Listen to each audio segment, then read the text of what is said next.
사랑하는 교우 여러분, 오늘 5월 18일 수요일 저녁 예배 시작하겠습니다.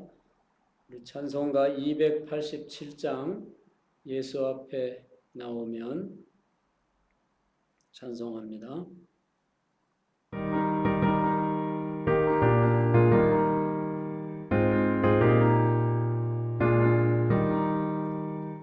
예수 앞에 나오면 죄사함 받으며 주의 품에 안기어 편히 쉬리라.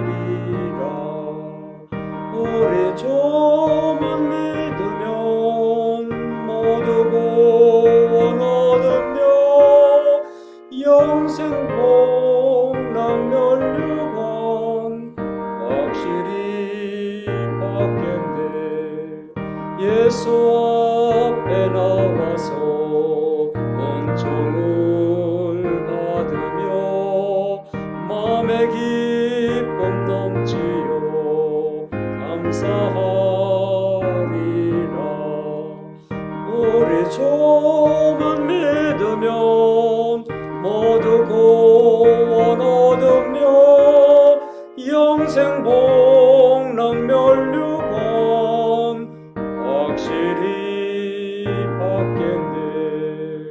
예수 앞에 설 때에 흰 옷을 입으며 맑고 빛난 내 집에 길이 살리라. 우리 조만 믿으면 모두 구원 얻으며 영생 복락 면류관 확실히 받겠네. 찬송가 366장 어두운 내 눈 밝히사 찬송합니다.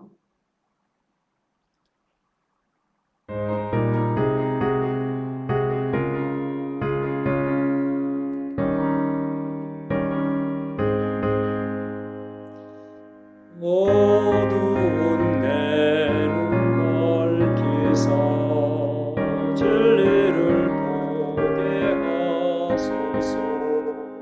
진리의 열쇠 내게 주사 참빛을 찾게 하소서. 깊으신 뜻을 알고자 엎드려 기다리오니 내 눈을 뜨게 하소서. 성령이여 막혀진 내 귀 여시사 주님의 귀한 음성을 이 귀로 밝게 들을 때에 내 기쁨 한량 없겠네. 깊으신 뜻을 알고자 엎드려 기다리오니 내 귀를 열어주소서. 성령이여 공해진 내 입 여시사 복음을 널리 전하고 차가운 내 맘 녹여줘서 사랑을 하게 하소서. 깊으신 뜻을 알고자 엎드려 기다리오니 내 입을 열어주소서. 성령이여.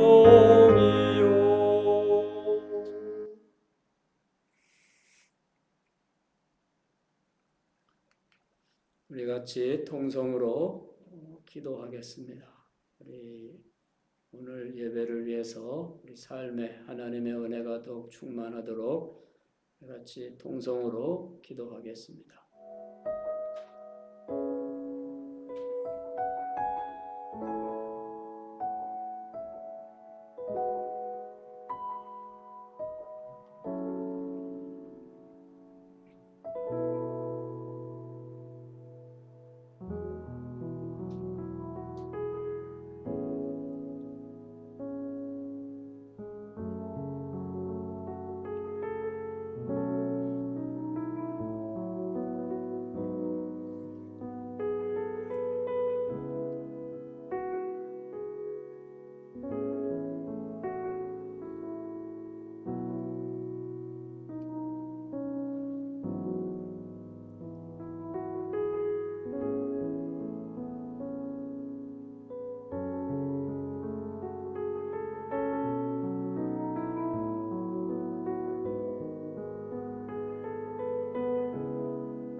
사랑의 하나님, 오늘 이 저녁에 주님 앞에 또 나옵니다. 우리 삶을 돌아보고 하나님의 말씀에 비추어 힘을 얻고 지혜를 얻고자 주님 앞에 나옵니다. 우리의 속과 겉을 돌아보고 하나님의 선한 일을 사모하게 하시옵소서. 절제하며 신중하며 단정하게 하시옵소서. 나 하나만 아는 삶이 아니라 이웃을 돌아보고 함께 주님의 힘과 사랑을 모을 수 있도록 축복해 주옵소서. 말씀 위에 서서 흔들리지 않게 하여 주옵소서. 하나님의 성령의 역사를 따라 복음이 우리 이방인에게 주어졌습니다. 하나님 우리를 돌보시고 우리를 이끌어 주셔서 감사합니다. 복음의 능력을 힘입어서 기쁘게 감사하며 살게 하옵시고 저희들의 신실한 삶을 통하여서 하나님이 기뻐하시는 선하고 아름다운 열매들이 맺히게 하여 주옵소서. 우리 주 예수님의 이름으로 기도했습니다. 아멘.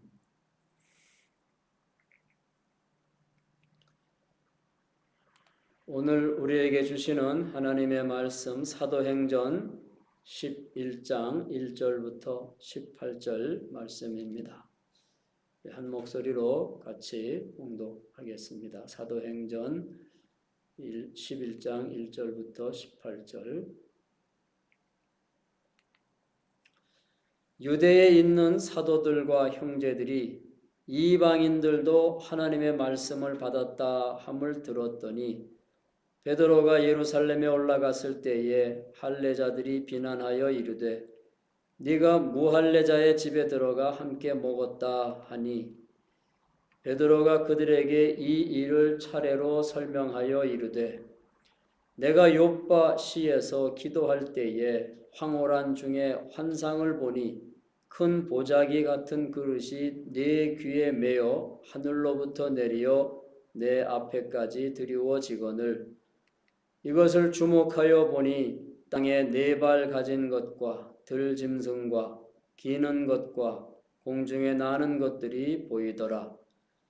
또 들으니 소리 있어 내게 이르되 베드로야 일어나 잡아 먹으라 하거늘 내가 이르되 주님 그럴 수 없나이다.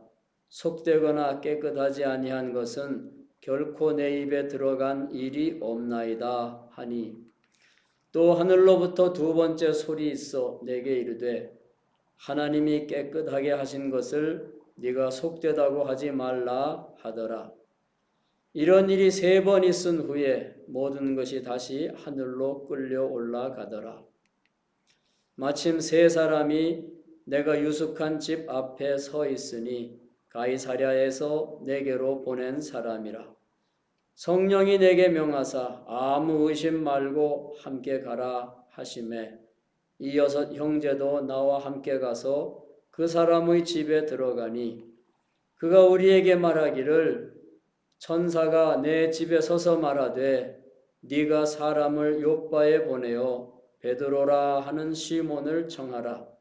그가 너와 내 온 집이 구원받을 말씀을 네게 이르리라 함을 보았다 하거늘 내가 말을 시작할 때에 성령이 그들에게 임하시기를 처음 우리에게 하신 것과 같이 하는지라.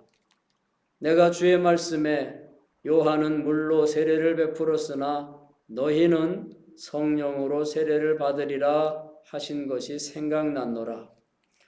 그런즉 하나님이 우리가 주 예수 그리스도를 믿을 때에 주신 것과 같은 선물을 그들에게도 주셨으니 내가 누구이기에 하나님을 능히 막겠느냐 하더라. 그들이 이 말을 듣고 잠잠하여 하나님께 영광을 돌려 이르되 그러면 하나님께서 이방인에게도 생명 얻는 회개를 주셨다 하니라. 아멘.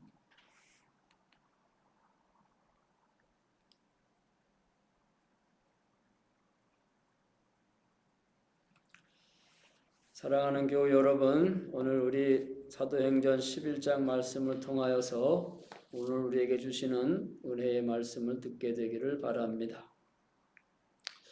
제가 LA의 중앙교회에서 목회할 때 지방회는 요즘 이름과 달리 로스앤젤레스 디스트릭, LA 디스트릭이었습니다. 그 LA 지방 감리사님이 가까운 지역의 목사들끼리 묶어서 한 달에 한 번씩 만나게 했습니다. 함께 모여서 기도도 하고 책도 읽고 또 목회에 대한 이야기도 나누었습니다. 한 번은 그 목사들이 강단 교류라고 해서 자기 교회가 아닌 다른 교회에 가서 설교하는 그런 일을 계획했습니다. A 교회 목사는 B 교회에 가서 설교하고 B 교회의 목사는 C 교회에서 설교하고 그런 식이지요. 제가 간 교회는 교인들이 다양했습니다. 교인들이 16개 국가에서 왔다고 해요. 흑인도 있고 백인도 있고 중국 사람도 있고 남미 사람도 있고 말도 다르고 국적도 다르고 인종도 다른데 교인들이 같이 잘 어울려서 활발하게 교회 사역을 하고 있었습니다. 참 다양한 사람들이 모였는데 어떻게 이런 일이 일어났습니까? 저를 안내하는 교인에게 물었습니다. 그랬더니 그 교인의 대답이 하나님이 아시지요? 하고 짧게 나왔습니다. 아니, 저는 진지하게 묻는 것입니다. 어떻게 이 일이 일어났나요? 16개 나라에서 온 사람들이 어떻게 이렇게 살아있는 모습을, 활발한 교회의 모습을 이루었을까요? 그렇게 잘 모이게 된 계기가 무엇인지, 무슨 특별한 프로그램이 있는지, 혹은 목회자가 교회를 이끌어가는 스타일에 남다른 게 있는지 알고 싶으니까 좀 설명을 해달라고 했습니다. 그분이 말해요. 저도 진지하게 말하는 것입니다. 우리 교회, 우리가 시작한 것이 아닙니다. 우리 교회, 우리가 만들어내는 것이 아니에요. 하나님이 기적같이 베풀어 주신 교회입니다. 제가 잘 아는 어떤 목사가 교회를 개척하고 교회가 크게 부흥했습니다. 그 목사가 하는 말이 모르겠다는 거예요. 왜 이렇게 됐는지. 하나님이 하셨다고 합니다. 오늘 말씀을 준비하면서 그때 강단 교류하던 교회에서 얻은 들은 말씀이 그렇게 떠올랐습니다.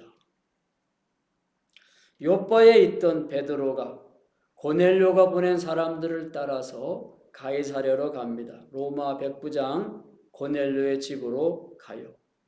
거기 모여있는 사람들에게 복음을 전했습니다. 그랬더니 성령이 임해요. 고넬료의 집에. 베드로가 그 사람들에게 세례를 베풀었습니다. 이 소식이 예루살렘에 있는 사도들과 형제들에게 전해졌습니다. 멀리 가서 복음 전하고 잘 돌아왔다, 수고했다. 박수 쳐주고 등 두드려 줄 것 같은데 다른 소리가 나옵니다. 할례받은 유대계 기독교인들이지요. 예루살렘의 기독교인들. 그 사람들이 베드로에게 물었습니다. 너 왜 이런 일을 했느냐? 오늘 성경 본문은 이 사람들이 베드로를 비난했다고 말합니다. 비난해요. 가서 복음 전하고 성령이 임하는 것을 보고 기뻐하며 돌아왔는데 비난을 해요. 무엇라 비난할까요? 네가 무할례자의 집에 들어가 함께 먹었다. 가만히 잘 들어보세요. 네가 무할례자의 집에 들어가 함께 먹었다. 너 왜 할례 받지 않은 사람들 찾아가서 예수님을 전했어? 그렇게 묻지 않았습니다. 너 왜 할례 받지 않은 사람들의 집에 들어가서 그 사람들하고 같이 밥을 먹었어? 그거예요. 이방인들하고 같이 밥 먹은 것이 초점입니다. 예루살렘에 할례받은 유대인 기독교인들이 무슨 생각을 하는지 짐작할 수가 있습니다. 베드로는 사람들이 이제까지 들어보지 못한 일을 했습니다. 유대인으로서 부정한 이방인들하고 같이 어울렸어요. 이방인들에게 그리스도의 이름으로 세례를 주었습니다. 이방인들과 같이 밥을 먹었어요. 그때까지 그리스도를 따르는 사람들은 다 유대인들이었습니다. 그런데 베드로가 유대인이 아닌 이방인을 찾아가서 그 집에서 복음을 전하고 그 집 사람들에게 세례를 베풀고 그 집 사람들과 같이 밥을 먹었습니다. 사람들이 예수님 때문에 펄쩍 뛰었어요. 예수님이 죄인들과 같이 앉아서 밥을 먹기 때문입니다. 지금은 사람들이 베드로 때문에 펄쩍 뛰고 있습니다. 베드로가 이방인들과 같이 앉아서 밥을 먹기 때문입니다. 그리스도를 영접하고 형제 자매를 사랑하는 사람들 안에는 그 유대인들 마음속에는 아직까지 그런 구분이 있었습니다. 우리는 유대인, 하나님의 택하신 백성. 저 사람들은 이방인, 하나님을 모르는 백성. 그래서 묻는 거죠. 너 왜 할례 받지 않은 사람들 집에 들어가서 밥을 먹었어? 베드로가 설명합니다. 이렇게 하지요. 내가 욥바에서 기도할 때에 황홀한 중에 환상을 보았습니다. 큰 보자기 같은 그릇이 내려오는데 그 안에 땅에 네 발 가진 것들과 들짐승과 기는 것과 공중에 나는 것이 보였습니다. 소리가 들려왔습니다. 베드로야, 일어나 잡아먹으라. 나는 유대인입니다. 유대인들이 지켜야 할 정결례법을 잘 따릅니다. 오랫동안 지켜온 법 내 몸에 배어 있습니다. 어떤 음식은 먹을 수 있고 어떤 음식은 먹을 수 없고 소와 양, 그 고기는 먹을 수 있지만 돼지고기는 못 먹는 거지요. 그때 내가 본 것은 정결한 짐승이 아니었습니다. 일어나 잡아 먹으라 하늘에서 소리가 들려올 때 당연히 펄쩍 뛰면서 말했습니다. 그럴 수 없다고. 나는 유대인으로서 그런 사람이 아니라고. 속되거나 깨끗하지 아니한 것은 결코 내 입에 들어간 일이 없나이다. 나는 정결례법을 잘 지키는 좋은 사람이라고. 정결례법을 어길 수 없다고 했습니다. 생각해보면 기막힌 말입니다. 지금 베드로는 이 말을 신앙적으로 받아들일 수 없다고 합니다. 그렇게 하면서 하나님의 뜻을 거절합니다. 하나님을 가르치려고 해요. 하나님, 이것은 하나님이 기뻐하시는 일이 아니잖아요. 베드로가 계속 말합니다. 내가 안 된다고 할 때 하늘에서 다시 소리가 들려왔습니다. 하나님이 깨끗하게 하신 것을 네가 속되다고 하지 말라. 그래도 나는 이게 무슨 말씀인지 잘 알아듣지 못했습니다. 여러분 같으면 금방 알아듣겠어요. 그런데 같은 일이 3번 되풀이해서 일어났습니다. 하나님이 3번이나 말씀하셨습니다. 내가 기뻐하는 것은 너 베드로가 정하는 것이 아니라 나 하나님이 정하는 거야. 제가 환상을 보고 번민했습니다. 우리가 지키는 정결례법을 어기라고 하는데 내가 어떻게 해야 하나? 그렇게 주저하고 있는데 가이사랴에서 사람들이 찾아왔습니다. 그리고 성령이 말씀하셨습니다. 아무 의심하지 말고 함께 가라.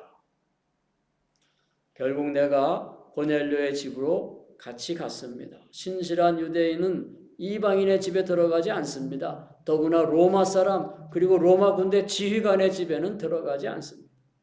그런데 나는 고넬료의 집에 들어갔습니다. 그리고 거기서 깨달았습니다. 나를 부른 것이 로마의 지휘관이 아니라 하나님이시라는 사실을 깨달았습니다. 고넬료의 말이 환상 중에 천사로부터 저를 모셔오라 하는 소리를 들었다는 것입니다. 고넬료도 마음이 썩 내켜서 이런 일을 한 것 같지 않습니다. 저만큼이나 고넬료도 거북해했습니다. 고넬료도 마땅히 해야 할 것이 무엇이라고 하는 원칙을 가지고 있습니다. 나는 얼마 전에 십자가에 처형된 분을 따르는 사람입니다. 그런 사람을 집으로 불러들이면은 남들이 어떻게 보겠어요? 그래도 고넬료는 저를 불렀습니다. 그래서 내가 고넬료의 집에서 기뻐하며 복음을 전했습니다. 예수님이 복음 선포하고 병 고치고 십자가에 처형되고 부활하시고 성령을 보내주신다. 그렇게 말씀을 전할 때 갑자기 성령이 그 사람들에게 임했습니다. 우리에게 임한 그 성령이 고넬료의 집 사람들에게도 임했습니다.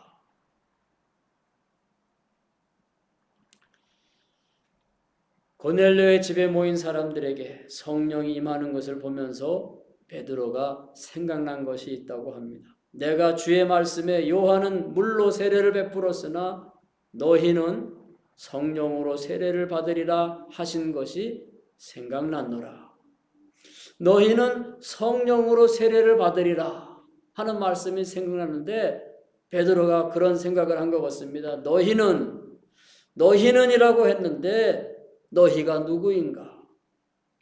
요단강에 모인 우리 유대인만 가리킬까? 그때 내가 생각하기에 너희는 고넬료의 집에 모인 사람들이었습니다. 고넬료의 집에 모인 너희는 성령으로 세례를 받으리라. 베드로의 말을 들은 사람들이 비난하던 입을 다물었습니다. 그리고 잠잠히 하나님께 영광을 돌렸습니다. 그리고 고백하죠. 그러면 하나님께서 이방인에게도 성령 얻는 회개를 주셨도다. 우리 사도행전 2장이 유대인들에게 성령이 임한 사건이라고 하면은 우리 사도행전 11장 오늘 말씀은 가이사랴에 이방 사람들에게 성령이 임한 사건입니다. 고넬료 이야기가 아이러니컬하게 들립니다. 오늘날 기독교는 유대인들이 말하는 이방인들의 종교입니다. 유대인들 중에는 기독교인이 1%도 못 된다고 합니다.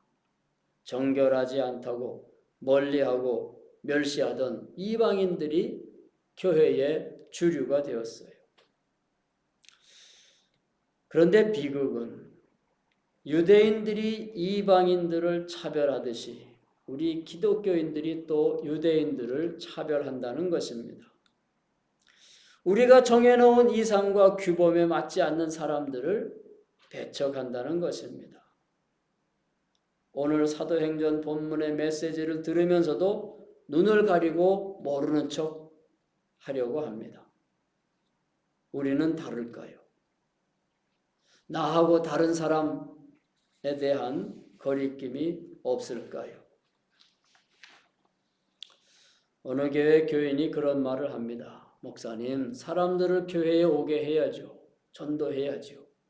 그런데 새로 오는 사람들이 우리하고 잘 맞는 사람이면 좋겠어요. 무슨 뜻인지 알지요? 나하고 다른 사람에 대한 두려움, 거리낌 그런 것이 있습니다. 제가 담임 목회 시작할 때 교인들이 모두 다 잘 따라 주었습니다. 청소하자고 하면 청소하고 기도하자고 하면 기도하고 성경 공부하자고 하면은 그 시간에 멀리서도 찾아와서 같이 성경 공부하고 열심히였습니다. 그렇게 잘 목회하다가 처음으로 어려운 일을 만난 것은 해가 바뀌면서 속회를 편성할 때였습니다. 지역에 따라서 연령에 따라서 맞춰서 정하는데 한 사람이 좀 불편해합니다. 자기는 다른 속에 가면 좋겠다고 해요. 무슨 뜻인지 알지요? 나하고 다른 사람에 대한 거리낌이 있습니다. 초대교회가 시작되었습니다. 곧 큰 핍박을 받았어요. 그런데 얼마 지나지 않아서 이 교회의 복음이 지중해 전역에 퍼지게 되었습니다. 교회가 그렇게 빨리 지중해 세계로 뻗어나갈 수 있었던 것은 아주 이른 시기에 교회가 이방인들을 받아들였기 때문입니다. 이방인도 우리와 마찬가지로 하나님의 자녀라 믿었기 때문입니다. 이방인들도 교회 안에 유대인들처럼 같은 성령의 은사를 받은 것을 알았기 때문입니다. 이방인들에게 성령이 임한 것은 베드로가 한 일이 아니었습니다. 베드로가 이게 아니구나 생각을 바꾸고 이방인들에게 세례를 베풀고 그러고 나니까 성령이 임한 것이 아니에요. 고넬료의 집에서는 성령이 먼저 임하고 그 성령이 임한 것을 보고 베드로가 세례를 베풀었습니다. 하나님이 이방인들에게도 성령을 부어주신 것이죠. 하나님의 영이 우리를 통해서 역사합니다. 그리고 또 우리와 함께 역사해요. 그런데 하나님은 우리의 생각과 다르게 역사하기도 하십니다.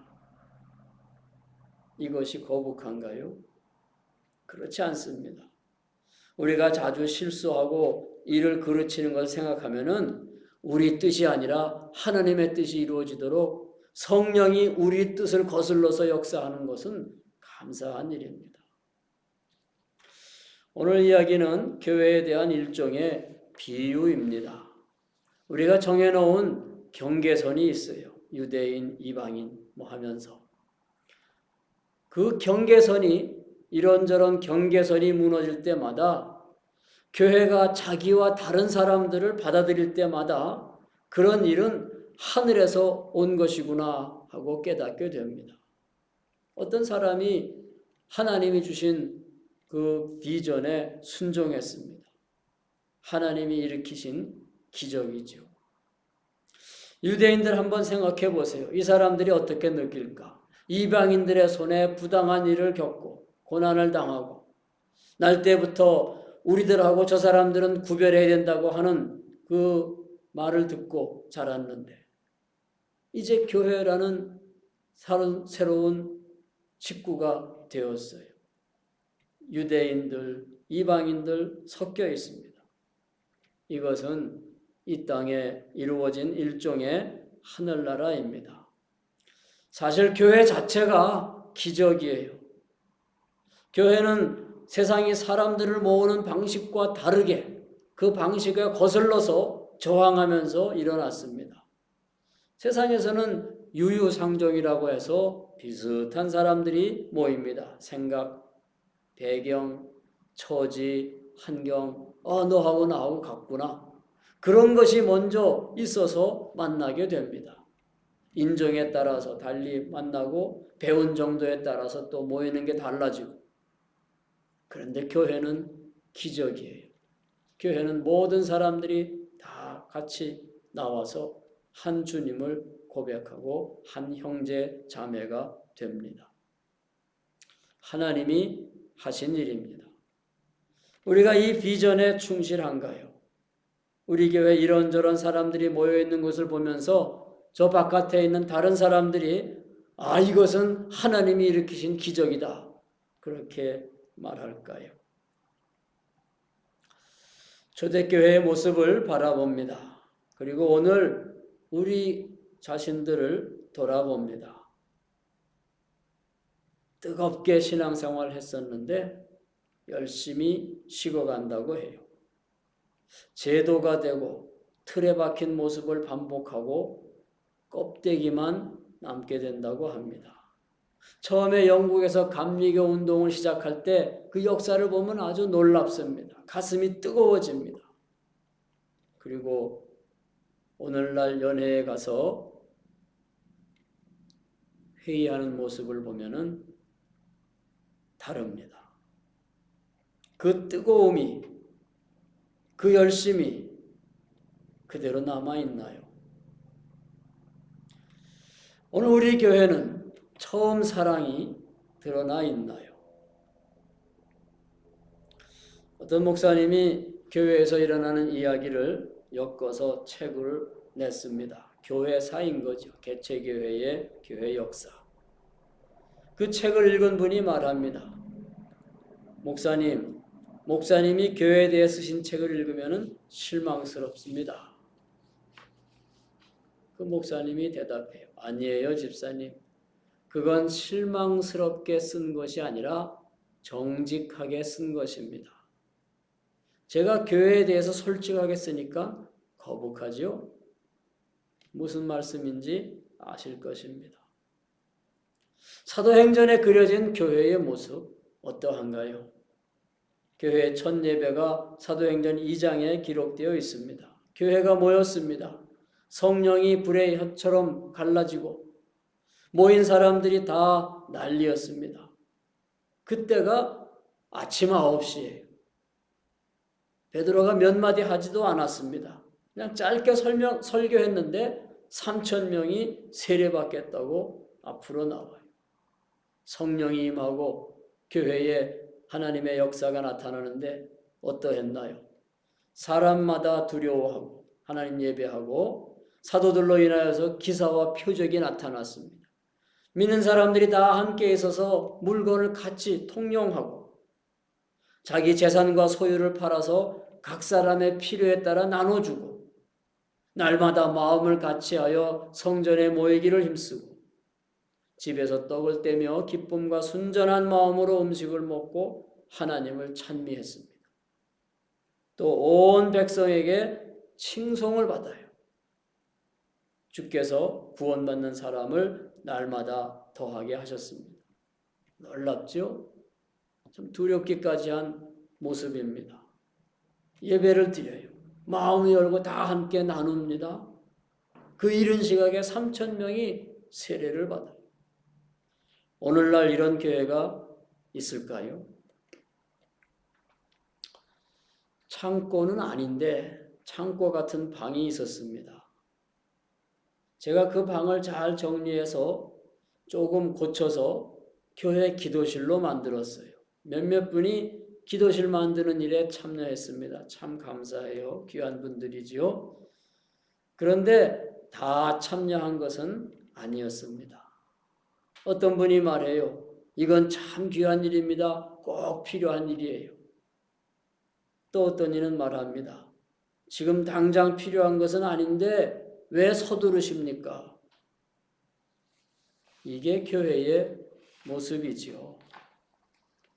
누가가 쓴 사도행전의 교회와 오늘 우리의 교회는 다른 교회인가요? 어떤 분이 오래된 교회 역사를 살펴보고 책을 내고 그 책을 또 누가 보고 말을 합니다. 그 책을 읽어보니까 그 교회는 열심히 있는 교회입니다. 뜨거운 교회예요. 아주 많은 사람들이 모이며 하나님께 영광을 돌리는 교회가 되었습니다. 그 사역을 통해서, 그 삶의 모습을 통해서. 능력이 있는 목사님이 오셔서 설교한 다음에 역사가 일어났다고 합니다. 사람들이 저마다 예배 마치면 복음 들고 나가서 거리로 나가서 예수님을 전합니다. 친교실에서 음식을 나누는데 세상 마지막 날 예수님과 함께 하는 것처럼 그렇게 사람들이 평화롭고 기쁘고 활기찼습니다. 교회에 빚이 있었는데 사도행전 2장의 역사가 나타나더니 그 빚을 다 갚아버렸습니다. 그 교회 맡은 한 목사님에 대해서 적어놨어요. 교인들의 사랑을 많이 받았습니다. 그분의 첫 설교가 놀라웠습니다. 사람들이 다 회개하고 돌아왔습니다. 그렇게 해서 목회에 힘이 생기고 교회의 모습이 달라졌습니다. 교회만 달라진 게 아니라 그 교회가 있는 지역사회가 달라졌어요. 동네 사람들이 다 교회로 찾아옵니다. 7년 동안 목회하고 그 목사님이 교회를 떠나는데 교인들 눈이 다 퉁퉁 부었다고 합니다. 그렇게 기록되어 있는데 정말 그런가?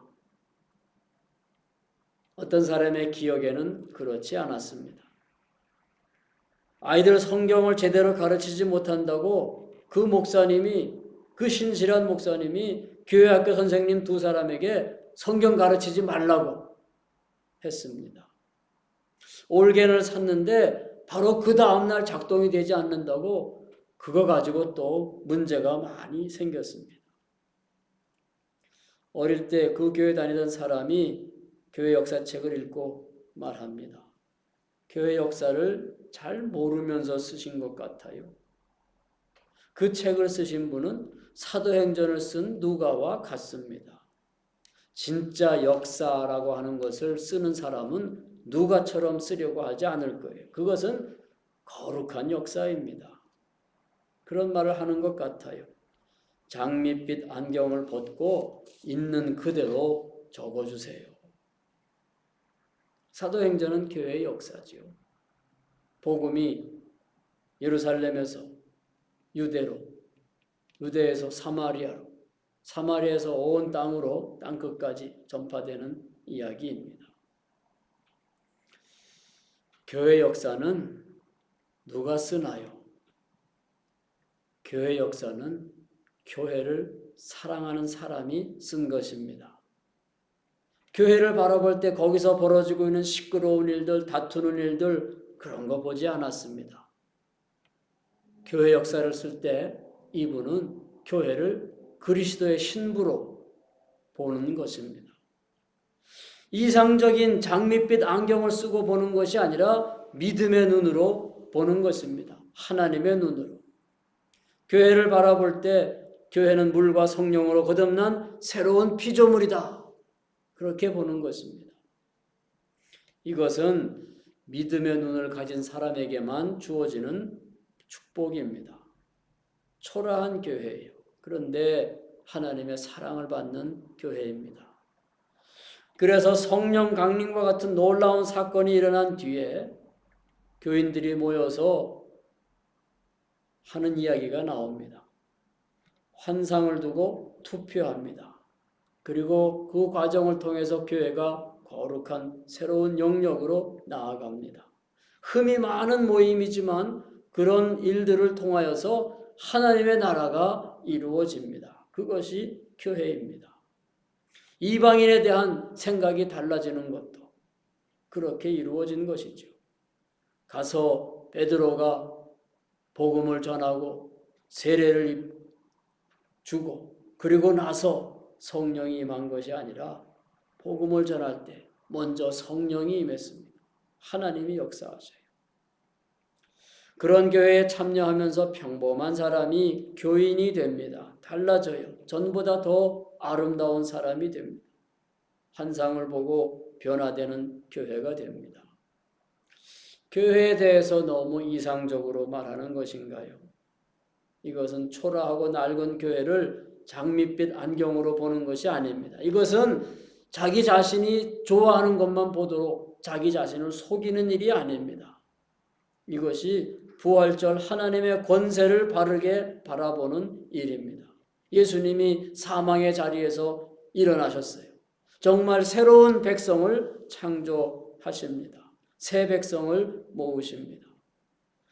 우리의 죄만은 이런저런 차이의 근거에서가 아니라 부활하신 예수 그리스도의 권세의 근거에서입니다. 오늘 우리 가운데도 주께서 역사하시되 성령께서 인도하시는 대로 우리가 따라가며 하나님의 권세 있는 능력을 증거하고 또 우리 삶 속에 그 기쁨을 누릴 수 있기를 바랍니다. 기도하겠습니다. 사랑의 하나님, 우리를 인도하시는 성령께 순종하며 하나님의 복된 소식을 따라 살고 그 복된 소식이 우리와 다른 또 사람들에게 우리 자신에게 온전히 전파될 수 있게 하여 주옵소서. 우리 생각의 어리석은 일도 우리 눈에 부족한 것도 하나님께서 부활의 권세로 새로운 능력으로 우리에게 다가오시고 우리에게 그와 같은 은총을 주시며 하나님의 권세가 나타나는 교회로 삼아주실 줄로 믿습니다. 주님의 은혜에 주님의 사랑에 새로운 피조물로 늘 거듭나도록 축복해 주옵소서. 예수님 이름으로 기도했습니다. 아멘. 우리 찬송가 505장 찬송하겠습니다.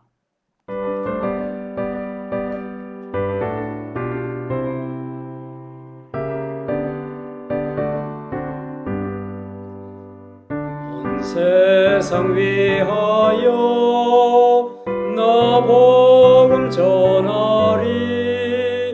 만 백성 모두 나와서 주 말씀 들으라. 죄중에 빠져서 헤매는 자들아, 주님의 음성 듣고서 너 구원받으라. 전하고 기도해 매일 증인 되리라. 세상 모든 사람 다 듣고 그 사랑 알도록 온 세상 위하여 이 복음 전하리. 저 죄인 회개하고서 주 예수 믿으라.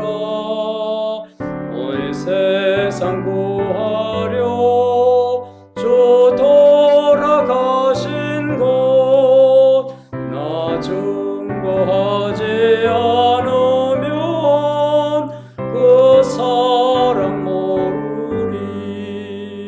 전하고 기도해 매일 증인 되리라. 구장 모든 사람 다 듣고 그 사랑 알도록 온 세상 위하여 주 은혜 임하니. 주 예수 이름 힘입어 이 복음 전하자. 먼 곳에 나가서 전하지 못해도 나 어느 곳에 있든지 늘 기도 힘쓰리. 전하고 기도해 매일 증인 되리라. 세상 모든 사람 다 듣고 그 사랑 알도록.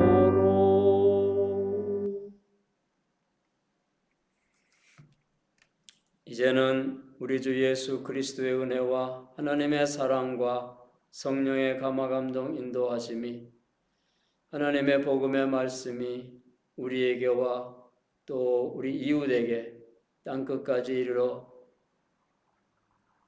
전파되는 것을 믿고 또 하나님의 뜻에 합한 우리 복음의 증인들이 되기로 작정하고 또 그 삶을 살아가는 모든 교우들 위에, 그 자녀와 일터와 가정 위에 이제로부터 영원히 함께 하시기를 간절히 축원하옵나이다.